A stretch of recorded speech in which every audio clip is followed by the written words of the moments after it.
حضرت عمر رضی اللہ عنہ کے زمانے میں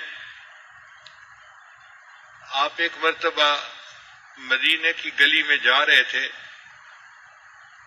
تو ایک گھر سے بوڑھی عورت کی آواز آئی جو اپنی جوان بیٹی کو کہہ رہی تھی کہ بیٹی بکری نے دودھ دے دیا؟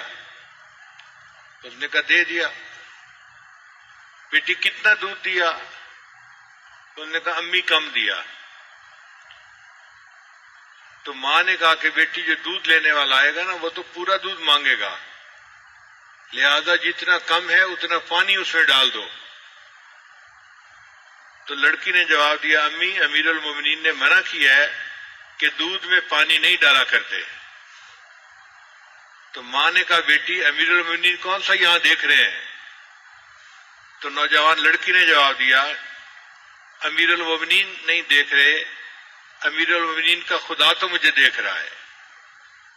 یعنی نوجوان بچوں کے دل میں بھی یہ ایمان اتنا مضبوط ہو چکا تھا کہ وہ محسوس کرتے تھے کہ ہمیں ہر وقت دیکھا جا رہا ہے اور دیکھنے والا پروردگار ہے، چنانچہ قائم شروع ہو گئے تھے۔ عبداللہ ابن عمر رضی اللہ عنہ فرماتے ہیں کہ میں ایک دفعہ جنگل میں تھا، ویرانے میں، ایک چرواہا بکریاں چرا رہا تھا، تو میں نے اسے آزمانے کے لیے کہا کہ ایک بکری مجھے بیچ دو، اسے ہم پکائیں گے، ہم بھی گوشت کھائیں گے، تم بھی کھا لینا۔ انہوں نے کہا جناب یہ بکریاں میری نہیں ہیں، اس کا مالک کوئی اور ہے۔ ہم نے کہا بھئی ایک بکری بیچنے سے مالک کو کیا پتہ چلے گا؟ اس نے کہا مالک کو تو پتہ نہیں چلے گا مگر اللہ کہاں ہے یہ بتاؤ۔